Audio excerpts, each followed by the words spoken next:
அனைவருக்கும் வணக்கம். உங்கள் கிருஷப் அகாடமியிலிருந்து வினிதா. இந்த வீடியோவில் பாருங்கள், நம்ம ஜனவரி 15லேருந்து 23 வரைக்கும் இருக்கக்கூடிய கரண்ட் அஃபேர்ஸை நம்ம ஃபுல்லாக பார்க்க போகிறோம். ரொம்ப ஒரு முக்கியமான சிம்பிளான இன்ஃபர்மேஷன் தான், ஓகேங்களா? ரொம்ப சிம்பிளாக தான் இருக்கும், பட் எல்லாமே என்னதுங்க, ரொம்ப முக்கியமான இன்ஃபர்மேஷன். பாருங்கள், ஃபஸ்ட்டு ஒரு 3 முன்கள போர்க்கப்பல்களை நம்ம இந்திய கடற்படையில் இணைச்சிருக்காங்க. அது என்னென்னு பார்த்துக்கணும், ஓகேங்களா? என்னதுங்க, ஐஎன்எஸ் சூரத் ஒன்று, அடுத்தது என்னதுங்க, ஐஎன்எஸ் நீலகிரி ஒன்று, அடுத்தது ஐஎன்எஸ் பக்ஷீர் ஒன்று, ஓகேங்களா? 3 போர்க்கப்பல்களை இணைச்சிருக்காங்க. இந்த ஐஎன்எஸ் சூரத்திற்கு பார்த்தீங்களா, இது B-15B ஏவுகணை அளிப்பு போர்க்கப்பல் திட்டம்.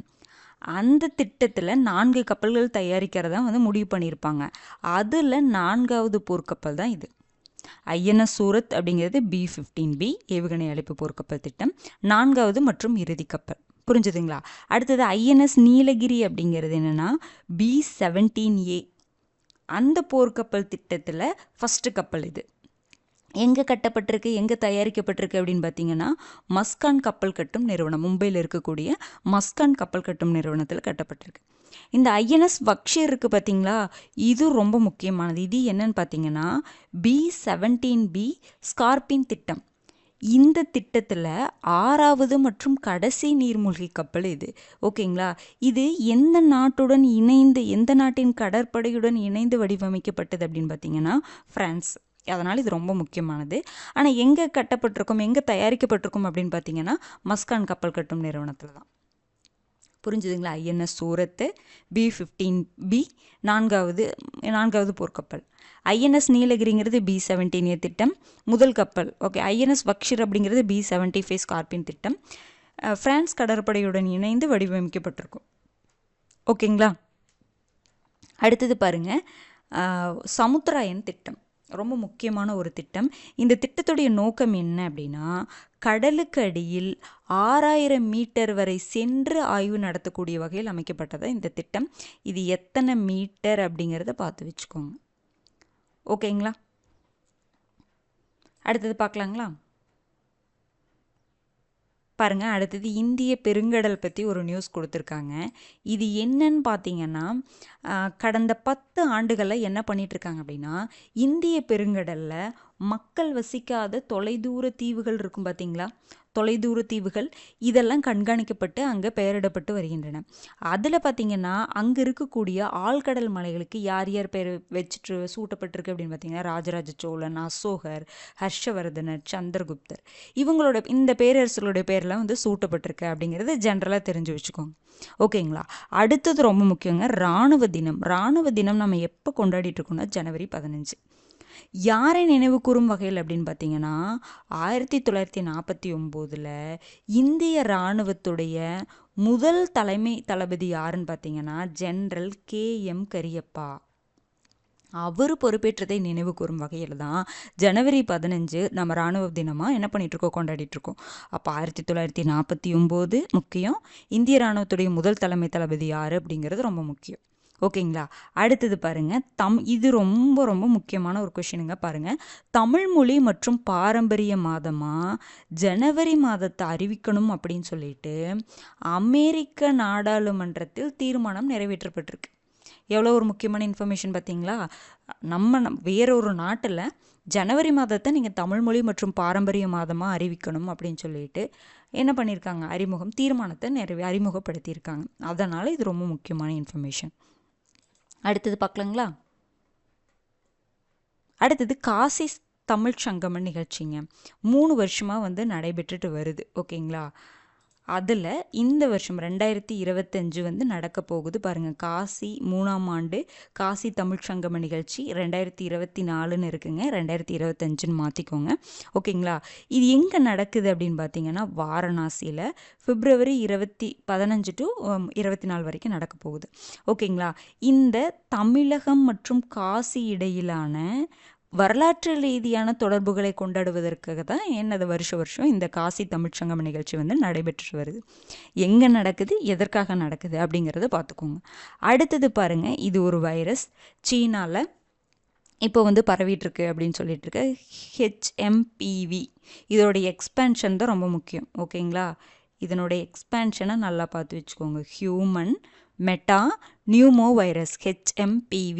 ஓகேங்களா, மறந்துடாதீங்க. Human meta pneumo virus. ஓகேங்களா, இந்த வைரஸ் வந்து சீனாவில் வந்து இப்போ பரவிட்டு இருக்கு, இப்போ இங்கே இந்தியாவிலேயே இருக்குது அப்படிங்கிற மாதிரி சொல்லிட்டு இருக்காங்க. இது வந்து அந்த அளவுக்கு கொரோனா அளவுக்கு பாதிப்பு கொடுக்கக்கூடிய ஒரு தீநுண்மி கிடையாது. புரிஞ்சுதுங்களா? இது நார்மலாக எல்லாத்துக்கும் வரக்கூடிய அந்த காலத்தில், அந்த பருவ காலத்தில் வரக்கூடிய நோய் தான். புரிஞ்சுதுங்களா? இது முதல்ல எங்கே கண்டுபிடிக்கப்பட்டது அப்படின்னு பார்த்தீங்கன்னா நெதர்லாந்தில். ஓகேங்களா, முதல்ல நெதர்லாந்தில் 2001 அடையாளம் காணப்பட்டிருக்கும். ஆனால் வந்து என்னதுங்க, 1960 முதல் இருக்குது. ஆனால் 2001 வந்து அடையாளம் காணப்பட்டிருக்கும். இது பார்த்திங்கன்னா இது எந்த மரபணு சார்ந்த தீநுண்மி அப்படின்னு பார்த்தீங்கன்னா RNA. புரிஞ்சுதுங்களா? RNA மரபணு சார்ந்த தீநுண்மி. ஓகேங்களா, இதை பார்த்து வச்சுக்கோங்க. அவ்வளோதான். அந்த எக்ஸ்பேன்ஷன் பார்த்துக்கணும். ஓகேங்களா, அதுக்கப்புறம் எங்கே அடையாளம் காணப்பட்டது, இது எந்த மரபணு, RNA மரபணு சார்ந்த தீநுண்மி. அவ்வளோதான். அடுத்தது பாருங்கள், இது நம்ம அடிக்கடி பார்த்துட்டோங்க. ஸ்பேடெக்ஸ் இரட்டை விண்கலன்கள் ஒருங்கிணைப்பு.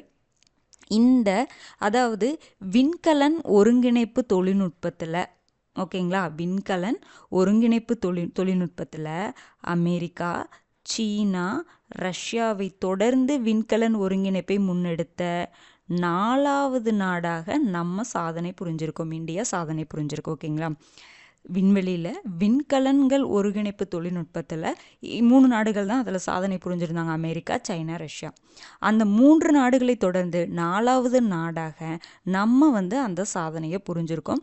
இது ரொம்ப ஒரு முக்கியமான பாயிண்ட். இந்த நியூஸில் நம்ம பார்த்துட்டே தான் வந்துட்டுருக்கோம். ஓகேங்களா, இப்போ ஸ்பேடெக்ஸ் திட்டத்தின் மூலமாக நம்ம என்ன பண்ணோம், ஸ்பேடெக்ஸ் AB அப்படின்னு சொல்லிட்டு 2 விண்கலன்களை நம்ம என்ன பண்ணோம், விண்வெளிக்கு அனுப்பிச்சோம் இல்லைங்களா. அந்த திட்டம் என்னாச்சு, நமக்கு சக்ஸஸ்ஃபுல் ஆயிடுச்சு. அதன் மூலமாக நம்ம என்னதுங்க, இந்த சாதனையை புரிஞ்சுன்னு சொல்கிறாங்க. இது எதற்காக அப்படின்னு சொல்கிறாங்கன்னா, பாரதிய அந்தரிக்ஷா ஸ்டேஷன் அப்படின்னு சொல்லிட்டு இந்திய விண்வெளி ஆய்வு மையத்தை 2035க்குள்ள விண்ணில் நிறுவனம், ஸ்பேஸில் வந்து நிறுவனம் அப்படின்னு சொல்லிட்டு இஸ்ரோ வந்து என்ன பண்ணியிருக்காங்க, முடிவு பண்ணியிருக்காங்க. அந்த முடிவுக்கான முன்னோட்ட முயற்சி தான் இந்த விண்கலன்கள் ஒருங்கிணைப்பு அப்படிங்கிறதெல்லாம். சரி, அப்போ இந்த விண்கலன்கள் ஒருங்கிணைப்பு மூலமாக என்ன நம்ம பண்ண முடியும் அப்படின்னு பார்த்தீங்கன்னா, நம்ம இப்போ மனிதர்களை வந்து ககன்யான் திட்டம் மூலமாக நம்ம என்ன பண்ண போகிறோம், மனிதர்களை வந்து விண்ணுக்கு அனுப்ப போகிறோம் பார்த்தீங்களா. அதில் அந்த மனிதர்களை அனுப்பும் பொழுது இது எப்படி ஹெல்ப் பண்ணும் அப்படின்னு பார்த்தீங்கன்னா, ஒரு விண்கலத்திலிருந்து பாருங்கள், ஒரு விண்கலத்திலிருந்து மற்றொன்றுக்கு அவர்கள் மாறுவதற்கும், அப்புறம் என்னதுங்க, எரிபொருளை மாற்றிக்கொள்வதற்கும் இந்த இரட்டை விண்கலன்கள் ஒருங்கிணைப்பு, இந்த விண்கலன்களை ஒருங்கிணைப்பு திட்டம் வந்து நமக்கு ஹெல்ப் பண்ணும், இந்த தொழில்நுட்பம் வந்து ஹெல்ப் பண்ணும் அப்படிங்கிற மாதிரி சொல்லியிருப்பாங்க. ஓகேங்களா, இது ரொம்ப சயின்ஸ் அண்ட் டெக்னாலஜியில் ரொம்பவே ஒரு முக்கியமான இன்ஃபர்மேஷன். ஓகேங்களா, இது அடிக்கடி நம்ம பார்த்துட்டோம். ஓகேங்களா, எந்த ஆண்டுக்குள்ளே வந்து பாரதிய அந்தரிக்ஷா ஸ்டேஷனை வந்து நம்ம விண்வெளியில் நிறுவன இலக்கு வச்சுருக்கோம் அப்படிங்கிற மாதிரிலாம் பார்த்து வச்சுக்கோங்க. ஓகேங்களா, அடுத்தது பாருங்கள், அடுத்தது 8வது ஊதிய குழு. ஓகேங்களா, 8வது ஊதிய குழு வந்து அமைக்க போகிறாங்க.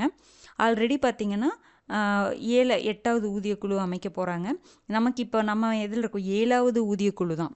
ஓகேங்களா, அதில் பார்த்தீங்க அப்படின்னா எந்த வருடம் 2016 to 2026 முடிய போகுது.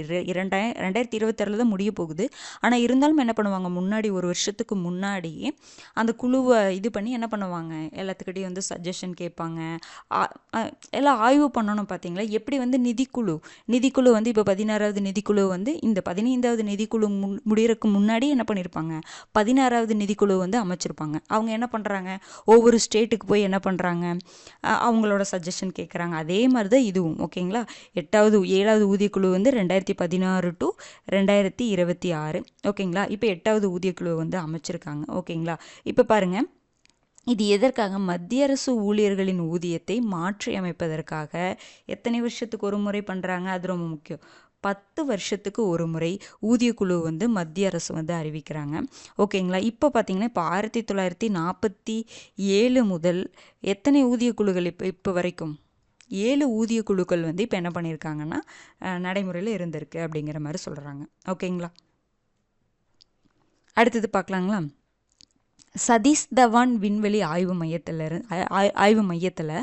3வது ராக்கெட் ஏவுதளம் அமைக்க மத்திய அமைச்சரவை என்ன பண்ணியிருக்காங்க, ஒப்புதல் தெரிவிச்சிருக்காங்க. இது ஜஸ்ட் பார்த்து வச்சுக்கோங்க.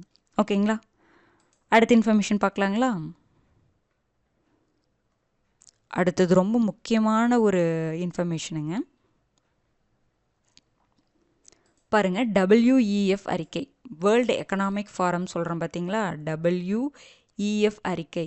அவங்க என்ன சொல்லியிருக்காங்க அப்படின்னா, நிகழாண்டு இந்த வருஷம் உலக பொருளாதாரம் எப்படி இருக்குன்னு தான் சொல்கிறாங்க, பலவீனமாக தான் இருக்கும். சரிங்களா?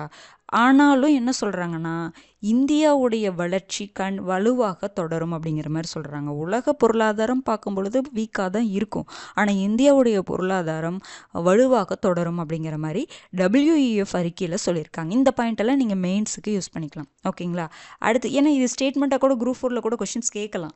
ஓகேங்களா? எந்த அமைப்பு வந்து இந்த மாதிரி சொன்னாங்க அப்படிங்கிற மாதிரி கூட கேட்கலாம். ஓகேங்களா? அடுத்தது பாருங்கள், 76வது குடியரசு தின விழா நடந்திருக்கும். இதில் சிறப்பு விருந்தினராக யார் வந்திருப்பாங்க? இந்தோனேஷியா அதிபரான பிரபோவோ சுபியாந்தோ. ஓகேங்களா? Prabowo Subianto. ஓகேங்களா? ரொம்ப முக்கியமானதுங்க, பார்த்துக்கோங்க. ஓகேங்களா? எத்தனையாவது குடியரசு தினம்? இதெல்லாம் பேசிக்கு கேட்க மாட்டாங்கலாம் நினைக்காதீங்க. சரிங்களா? எத்தனையாவது குடியரசு தினம்? 76வது குடியரசு தினம். நமக்கு பேசிக்கில் தான் நம்ம தப்பு பண்ணுவோம். ரொம்ப கஷ்டமான இருக்கிறதெல்லாம் நமக்கு எழுதிடுவோங்க, கரெக்டாக போட்டுருவோம். சின்ன விஷயமா இருக்கும், அதில் தான் நம்ம தப்பு பண்ணுவோம். ஏன்னா அது சின்ன விஷயம் அப்படின்னு சொல்லிட்டு நம்ம அதை என்ன பண்ணிக்குவோம்னா ஒரு அசால்ட்டாக எடுத்துக்குவோம். இதுதானே, இது தெரியாதா, அது நினைக்கிறதான், அதுதான் நம்ம என்ன பண்ணுவோம் அப்படின்னா எக்ஸாமில் வந்து நம்மளை யோசிக்க வைக்கும், தப்பு பண்ண வைக்கும். ஓகேங்களா? அடுத்தது பாருங்கள், தேசிய மஞ்சள் வாரியம். இது ரொம்ப ஒரு முக்கியமான இன்ஃபர்மேஷனுங்க. முன்னாடியே சொல்லியிருப்பாங்க, தேசிய மஞ்சள் வாரியம் அமைக்கிறதா சொல்லியிருப்பாங்க. இப்போ தேசிய மஞ்சள் வாரியம் எங்கே இது பண்ணியிருக்காங்கன்னா, தெலுங்கானாவில் நிஜாமாபாத்தில் ஜனவரி 14 தேசிய மஞ்சள் வாரியம் தொடங்கப்பட்டிருக்கும். ஓகேங்களா? இதில் இன்னொரு முக்கியமான இன்ஃபர்மேஷன், தேசிய மஞ்சள் வாரியத்துடைய முதல் தலைவர் இப்போ தான் அமைச்சிருக்காங்க. அதில் முதல் தலைவரே யாருங்க? பல்லே கங்கா ரெட்டி. ஓகேங்களா? பல்லே கங்கா ரெட்டி தான் ஃபஸ்ட்டு தலைவராக நியமிக்கப்பட்டிருக்காங்க தேசிய மஞ்சள் வாரியத்துக்கு. ஓகேங்களா? அடுத்தது, மஞ்சளை நம்ம என்ன சொல்லுவோங்க? தங்க மசாலா அப்படின்னு சொல்லுவோம். அதையும் பார்த்து வச்சுக்கோங்க. ஓகேங்களா?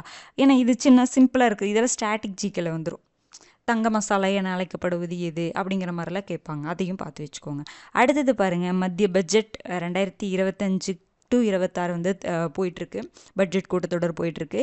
இதில் நம்ம பட்ஜெட் நியூஸ்லாம் மறுபடியும் பார்ப்போம். ஓகேங்களா? இதில் மத்திய நிதி அமைச்சர் நிர்மலா சீதாராமன் தொடர்ந்து, சரிங்களா, தொடர்ந்து எத்தனையாவது முறையாக அதை தாக்கல் பண்ணுறாங்க?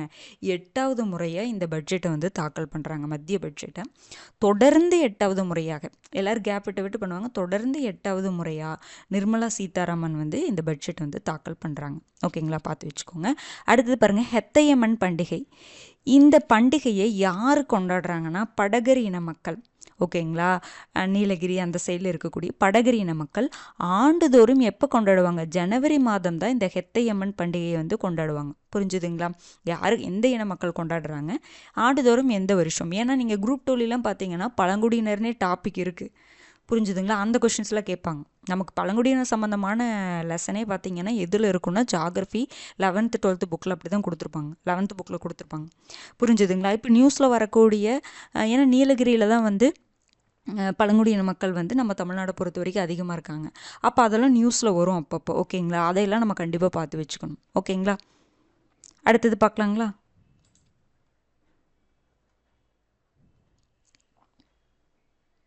அடுத்தது ரொம்ப ரொம்ப ஒரு முக்கியமான இன்ஃபர்மேஷனுங்க. இது யூனிட் 9ல் வந்து நம்மளை கேட்கலாம். ஓகேங்களா? பாருங்கள், காற்றாலை அடுத்தது என்னதுங்க? சூரிய ஒளி மின் உற்பத்தி 2024 இந்தியாவில் எந்த ஸ்டேட் ஃபஸ்ட்டுன்னு பார்த்தீங்கன்னா ராஜஸ்தான், 2nd குஜராத், 3rd தமிழ்நாடு. இப்போ 2017 வரைக்கும் தமிழ்நாடு தான் இதில் வந்து ஃபஸ்ட்டு இருந்துச்சுன்னு சொல்கிறாங்க. புரிஞ்சுதுங்களா? இப்போ இந்த ஆர்டரை ஞாபகம் வச்சுக்கோங்க. ஏன்னா நம்ம ஸ்கூல் புக்லேயே அப்படி தான் படிச்சிருப்போம். புரிஞ்சுதுங்களா? அப்போ பார்த்தீங்கன்னா இப்போ மாறி இருக்குது, அப்டேட் ஆகிருக்கு. அதையும் பார்த்து வச்சுக்கணும். ராஜஸ்தான் ஃபஸ்ட்டு, குஜராத் 2nd, தமிழ்நாடு என்னதுங்க? 3rd சொல்கிறாங்க. புரிஞ்சுதுங்களா? 2017 வரைக்கும் தமிழ்நாடு தான் ஃபஸ்ட்டு பிளேஸில் இருந்துச்சு. அடுத்தது பாருங்கள், வாளுக்கு வேலி அம்பலம் சிலை எங்கே திறக்கப்பட்டிருக்குன்னா சிவகங்கை.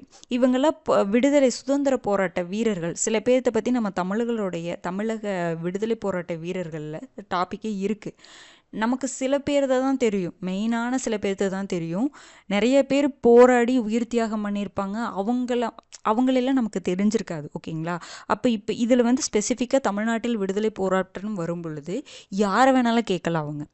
புரிஞ்சுதுங்களா? அதிகமாக நம்ம எக்ஸ்பெக்ட் பண்ணலாம். என்ன எக்ஸ்பெக்ட் பண்ணலாம்? நியூஸில் வருது பார்த்தீங்களா, அவங்கள பற்றிலாம் கேட்கலாம். புரிஞ்சுதுங்களா? வாளுக்கு வேலி அம்பலம் சிலை சிவகங்கையில். சிவகங்கையில் என்ன பண்ணியிருக்காங்க, நமக்கு அது அவங்கள பற்றி பெருசாக தெரிஞ்சுக்கணும்னு அவசியம் இல்லை. அவங்கள பற்றி ஓரளவுக்கு பேசிக் இன்ஃபர்மேஷன், அவங்களுடைய சிலை எங்காவது திறக்கப்பட்டிருக்கா, இல்லை மணிமண்டபம் எங்காவது திறக்கப்பட்டிருக்கா, அந்த மாதிரி இன்ஃபர்மேஷனை நம்ம பார்த்துக்கலாம். ஓகேங்களா? அடுத்தது பார்க்கலாங்களா? அடுத்தது பாருங்க, இந்திய பொருளாதார வளர்ச்சியை பற்றி சொல்கிறாங்க.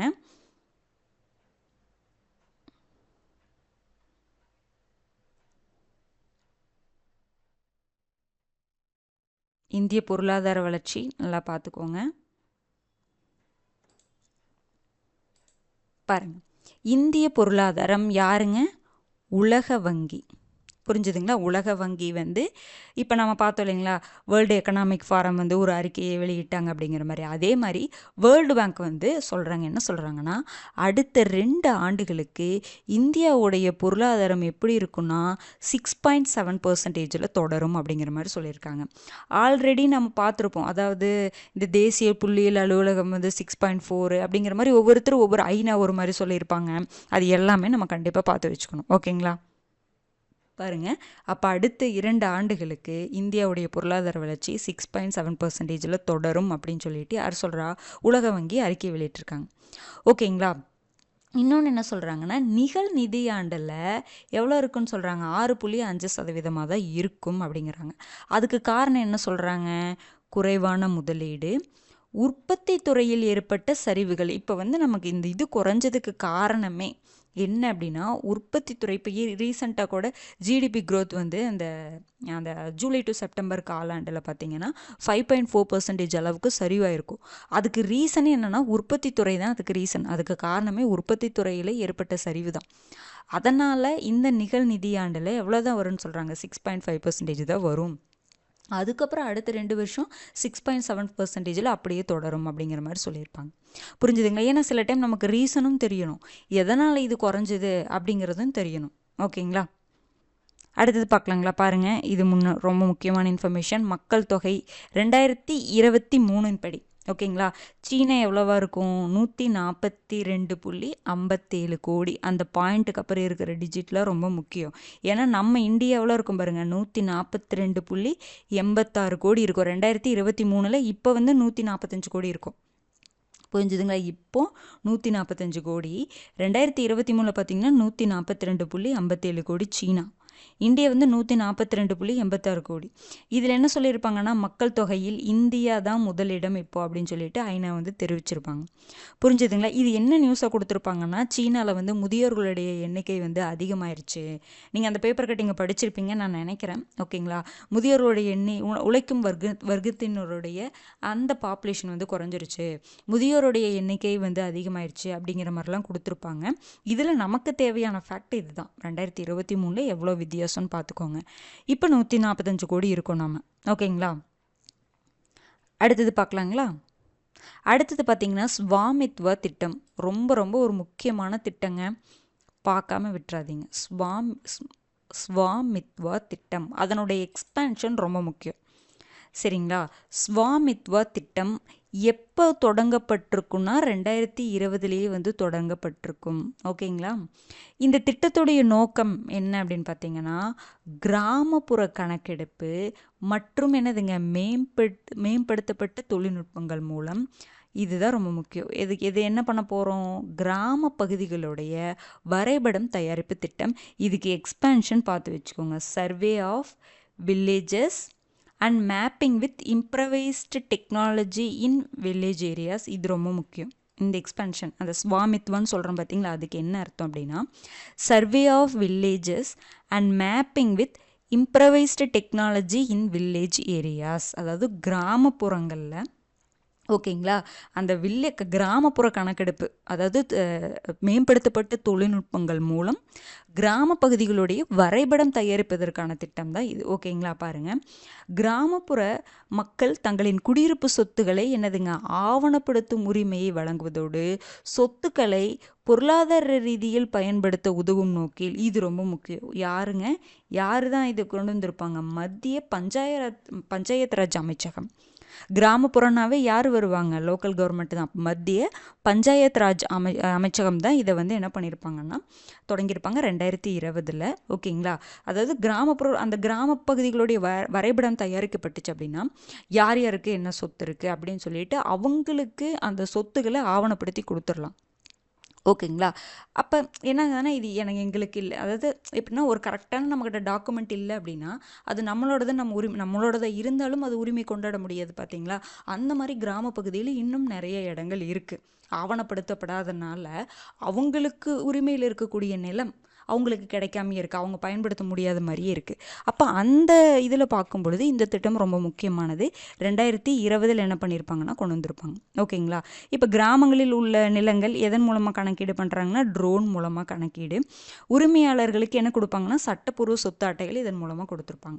அப்புறம் இதன் மூலமாக பார்த்தீங்கன்னா ஸ்வாமித்வா பூ ஆதார்னு சொல்லிட்டு நிலங்களுக்கான ஆதார் கொடுக்குறாங்க.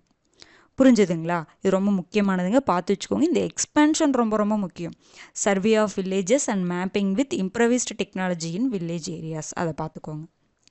அடுத்தது பாருங்க, திருவள்ளுவர் பெயரை வச்சுருக்காங்க. எந்த மையத்துக்கு அப்படின்னு பார்த்தீங்கன்னா இலங்கை யாழ்ப்பாணத்தில் உள்ள கலாச்சார மையத்துக்கு திருவள்ளுவர் பெயர் வந்து சூட்டப்பட்டிருக்கு. ஓகேங்களா?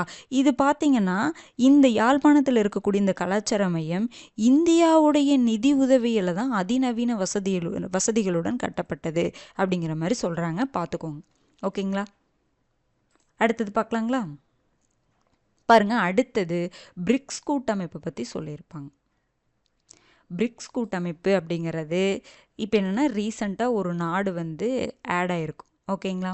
பாருங்கள், பிரிக்ஸ் கூட்டமைப்பில் ஆப்பிரிக்கா நாடான நைஜீரியா புதிய உறுப்பு நாடாக சேர்க்கப்பட்டது அப்படிங்கிற மாதிரி சொல்கிறாங்க.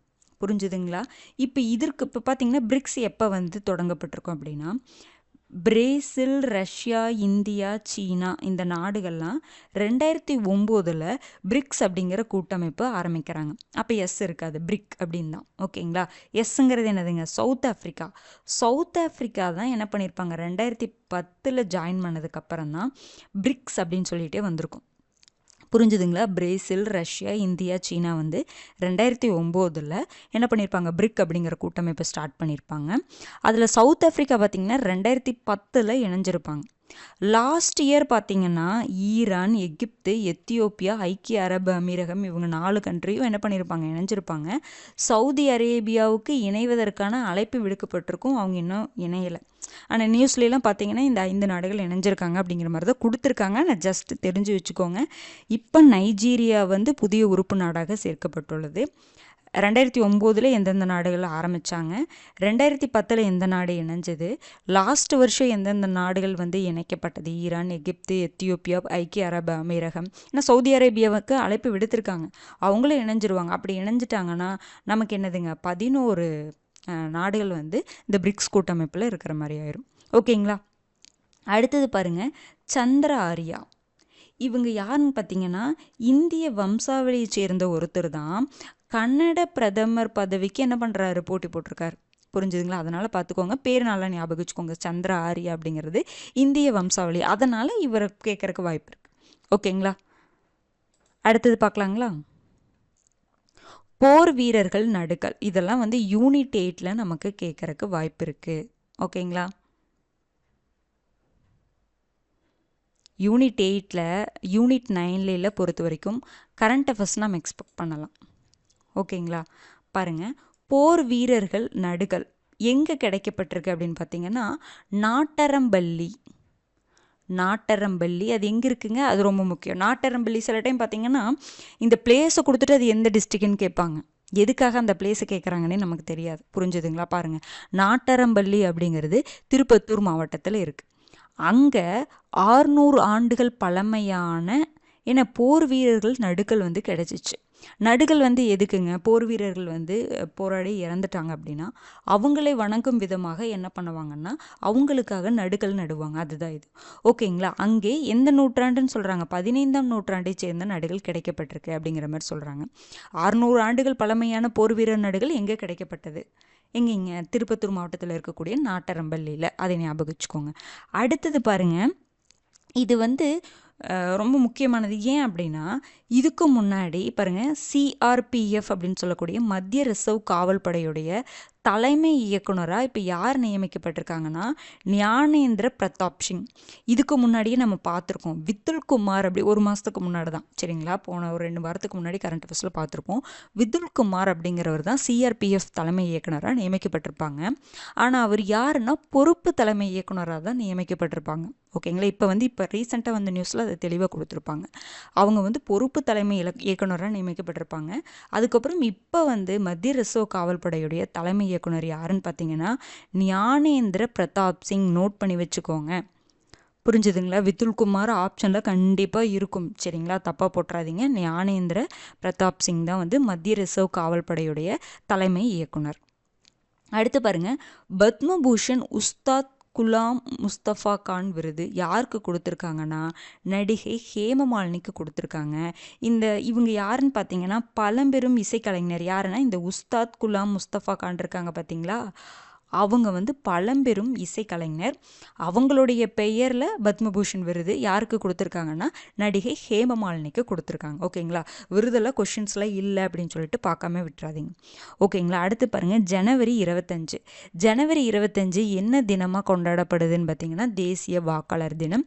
அந்த ஜனவரி 25 1950 தான் நமக்கு என்ன அமைக்கப்பட்டிருக்கும், இந்திய தேர்தல் ஆணையம் அமைக்கப்பட்டிருக்கும். ஓகேங்களா, இந்த மனதின் குரல் நிகழ்ச்சி பிரதமர் மாதம் பேசுவார் பார்த்தீங்களா, அதில் என்ன சொல்லியிருப்பார்னா, செங்கல்பட்டு, அம்பாலா, ஹிசார், பிலாஸ்பூர், குவாலியர் போன்ற நகரங்கள் ஸ்டார்ட் அப் மையங்களாக உருவெடுத்து வருகின்றன அப்படின்னு சொல்லியிருப்பார்.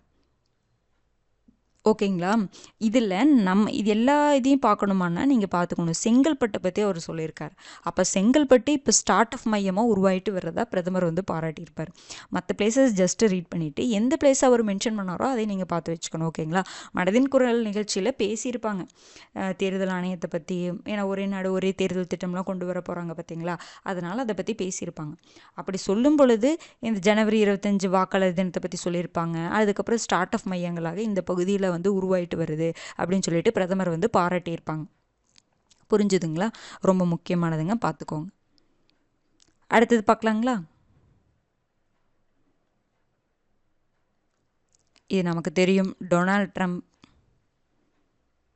அமெரிக்காவுடைய 47வது அதிபராக என்ன பண்ணியிருப்பாங்க, அமெரிக்காவுடைய 47வது அதிபராக டொனால்ட் ட்ரம்ப் தேர்வு செய்யப்பட்டிருப்பார். ஓகேங்களா, அதை பார்த்து எத்தனையாவது அதிபர் அப்படிங்கிறத பார்த்துக்கோங்க. அடுத்தது பாருங்கள், மக்களுடன் முதல்வர் திட்டம். இது ரொம்பவே முக்கியமானது. 2023 டிசம்பர் 18 கொண்டு வந்திருப்பாங்க.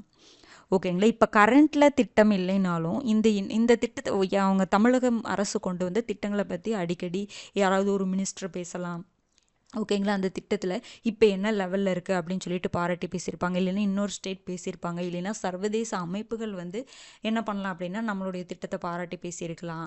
அந்த மாதிரி நம்ம நியூஸில் வரும்பொழுது நம்ம கரண்ட்டில் இல்லையே அப்படின்னு சொல்லிட்டு பார்க்காமலாம் இருக்கக்கூடாது. திட்டங்களை பொறுத்த வரைக்கும் எப்போ எந்த வருஷம் கொண்டு வந்திருந்தாலும் அதை கேட்பாங்க. ஓகேங்களா, 2023 டிசம்பர் 18 இந்த மக்களுடன் முதல்வர் திட்டத்தை கொண்டு வந்திருப்பாங்க. இந்த திட்டத்துடைய நோக்கம் என்னன்னா, அரசின் சேவைகளை மக்களிடம் கொண்டு சேர்க்கும் வகையில் தான். ஓகேங்களா, இது என்ன பாருங்க, பொதுமக்களிடமிருந்து மனுக்களை பெற்ற எத்தனை நாட்குள்ள, 30 நாட்குள்ள அரசின் சேவைகளை அவர்களது வீடுகளுக்கே கொண்டு சேர்க்கும் நோக்கம். இதனுடைய நோக்கமே அதுதான். பொதுமக்கள்கிட்ட, அதாவது அரசின் சேவைகள். ஓகேங்களா, ஏதாவது சர்டிஃபிகேட்டு அந்த மாதிரி எடுக்கணும், எதாக இருந்தாலும் அரசின் சேவைகள் எதாக இருந்தாலுமே மக்கள்கிட்ட இருந்து மனுக்கள் வாங்கினா 30 நாளுக்குள்ளே அதை செய்யணும். எவ்வளோ டேஸ் அப்படிங்கிறத பார்த்துக்கோங்க, இது ரொம்ப முக்கியமானது. ஓகேங்களா, அடுத்தது பாருங்கள், யூசிசி பொது சிவில் சட்டம் ஆர்டிக்கல் 44. ஓகேங்களா, ஆர்டிக்கல் 44. ஒரு நிமிஷம். ஆர்டிக்கல் 44 என்னதுங்க, பொது சிவில் சட்டம் அப்படின்னு நம்ம சொல்லுவோம். ஓகேங்களா, இது என்னதுன்னா உத்தரகாண்டில் 2025 என்ன பண்ண போகிறாங்கன்னா கொண்டு வரதா சொல்லியிருப்பாங்க. புரிஞ்சுதுங்களா? அதாவது 2025 இந்த பிப்ரவரி இந்த ஜனவரி எண்டில் இப்போ கொண்டு வந்துட்டாங்க. ஓகேங்களா, அப்போ என்னதுன்னா உத்தரகாண்ட் அப்படிங்கிறது ஃபஸ்ட்டு அதாவது சுதந்திர இந்தியாவில் பொது சிவில் சட்டத்தை அமல்படுத்த உள்ள முதல் மாநிலம் எதுன்னு பார்த்தீங்கன்னா இந்த என்னதான் உத்தரகாண்ட் தான். அது ரொம்ப முக்கியம். அமல்படுத்திட்டாங்க. ஓகேங்களா? முன்னாடியே அதுக்கெல்லாம் மத்திய மாநில அமைச்சரவை ஒப்புதல் தெரிவிச்சிருப்பாங்க. ஓகேங்களா? இதில் பார்த்தீங்க அப்படின்னா சுதந்திர இந்தியாவில் இந்த பாயிண்ட் ரொம்ப முக்கியம். சுதந்திர இந்தியாவில் பொது சிவில் சட்டத்தை படுத்த உள்ள முதல் மாநிலம். இந்த பாயிண்ட் ரொம்ப முக்கியம். ஓகேங்களா? அதுக்கப்புறம் இது முன்னாடியே என்ன பண்ணியிருப்பாங்கன்னா, இந்த பொது சிவில் சட்டத்துக்கான இதெல்லாம் முன்னாடியே போன வருஷமே இதற்கான அறிவிப்பெல்லாம் வெளியிட்டிருப்பாங்க. அதனுடைய ப்ராசஸ்லாம் போயிட்டுருக்கும். குழு அமைச்சு இது கரெக்டாக அப்படிங்கிற மாதிரிலாம் அந்த ப்ராசஸ்லாம் போயிட்டுருக்கும். இப்போ தான் என்ன பண்ணியிருக்காங்க, அமல்படுத்துகிறாங்க. அதையும் பார்த்து வச்சுக்கோங்க. அடுத்தது பாருங்கள், மறுபடியும் பாருங்கள். இந்தியாவுடைய பொருளாதார வளர்ச்சி பற்றி ஒரு நிறுவனம், மூடிஸ் நிறுவனம் வந்து சொல்லியிருப்பாங்க. நம்ம உலக வங்கி சொன்னது பார்த்துருப்போம், ஐநா சொன்னது பார்த்துருப்போம். அதே மாதிரி நடப்பு நிதியாண்டில் இந்தியாவுடைய பொருளாதார வளர்ச்சி 7% இருக்கும்னு சொல்லிட்டு மூடிஸ் நிறுவனம் சொல்லியிருக்காங்க. கடந்த நிதியாண்டில் 8.2 இருந்துச்சு அப்படின்னு சொல்லியிருப்போம். இப்போ தேசிய புள்ளியியல் அலுவலகம் என்ன சொல்லியிருப்பாங்க, 6.4% இருக்கும் அப்படிங்கிற மாதிரி சொல்லியிருப்பாங்க. இது எல்லாமே வந்து அந்தந்த அமைப்புடைய கணிப்புகள், ஒவ்வொருத்தரோட அந்த வேரி ஆகும். அதை நம்ம கண்டிப்பாக பார்த்து வச்சுக்கணும். ஓகேங்களா? அடுத்தது பார்க்கலாங்களா? பாருங்கள், அடுத்ததும் திட்டங்கள். நம்ம பள்ளி நம்ம ஊர் திட்டம். பாருங்கள், நம்ம பள்ளி நம்ம ஊர் திட்டம். இது என்ன திட்டம் அப்படின்னு பார்த்தீங்கன்னா, சமூகம் மற்றும் நிறுவனங்களின் பங்களிப்பை பெற்று எதை பண்ண போகிறோம், அரசு பள்ளிகளை மேம்படுத்தக்கூடிய ஒரு திட்டம் தான். அரசு பள்ளிகளை மேம்படுத்தக்கூடிய ஒரு திட்டம் தான். இந்த திட்டத்துடைய தலைவர் யாருன்னு தெரிஞ்சு வச்சுருக்கோங்க. வேணு ஸ்ரீனிவாசன். நம்ம பள்ளி நம்ம ஊர் திட்டத்துடைய தலைவர் யாருன்னா வேணு ஸ்ரீனிவாசன். இந்த திட்டத்துடைய நோக்கம் என்னன்னா, சமூகம் இல்லை பெரு நிறுவனங்களுடைய பங்களிப்பெல்லாம் நிதியுதவியெல்லாம் பெற்று அரசு பள்ளிகளை மேம்படுத்தக்கூடிய ஒரு திட்டம். விழுதுகள்னு சொல்லிட்டு ஒரு திட்டம் வந்திருக்கும். ஓகேங்களா? அந்த திட்டம் என்னன்னா, முன்னாள் மாணவர்கள்லாம் சேர்ந்து பள்ளிகளை மேம்படுத்தக்கூடிய ஒரு திட்டம். அதனால் இது கொஞ்சம் நல்லா பார்த்து வச்சுக்கோங்க. அடுத்தது பாருங்கள், இப்போ என்ன பண்ணியிருப்பாங்கன்னா, இந்த திட்டத்தின் கீழே பள்ளி சாளரம் அப்படின்னு சொல்லிட்டு புதிய வலைப்பக்கத்தை வந்து ஒரு வெப்சைட்டை வந்து ஓப்பன் பண்ணியிருப்பாங்க. இந்த வெப்சைட் மூலமாக இது எதற்காக அப்படின்னா, எல்லாத்தையுமே அந்த இடத்துல ஒருங்கிணைக்கிறது. யாராவது நிதியுதவி கொடுக்குறாங்க, இல்லை முன்னாள் மாணவர்கள் இருப்பாங்க, பெருநிறுவனங்கள் எல்லாருமே அந்த திட்டத்தின் கீழே ஒருங்கிணைச்சு யார் யார் கொடுக்குறாங்க எல்லாமே ஒரு டீட்டெயில்ஸ் வேணும் இல்லைங்களா? அதெல்லாம் வேணும் இல்லையா? அதனால் இது என்ன பண்ணுறாங்கன்னா, ஒரே இடத்துல ஒருங்கிணைப்பதற்காக பள்ளிச்சாளரம் அப்படின்னு சொல்லிட்டு புதிய வலைப்பக்கத்தை ஓப்பன் பண்ணியிருப்பாங்க. இது ரொம்ப முக்கியங்க. பள்ளிச்சாளரம் அப்படிங்கிற வலைப்பக்கம் எதனுடைய தொடர்புடையது, எந்த திட்டத்தோட தொடர்புடையது அப்படிங்கிற மாதிரிலாம் கேட்கலாம், பார்த்துக்கோங்க. ஓகேங்களா? அடுத்தது பாருங்க, 85வது அனைத்திந்திய பேரவைத் தலைவர்கள் மாநாடு எங்கே நடைபெற்றிருக்குன்னா, பீகார் பாட்னாவில் நடைபெற்றிருக்கும். அனைத்திந்திய பேரவைத் தலைவர்கள் மாநாடு பீகார் பாட்னாவில் வந்து நடைபெற்றிருக்கும். அடுத்தது பார்க்கலாங்களா?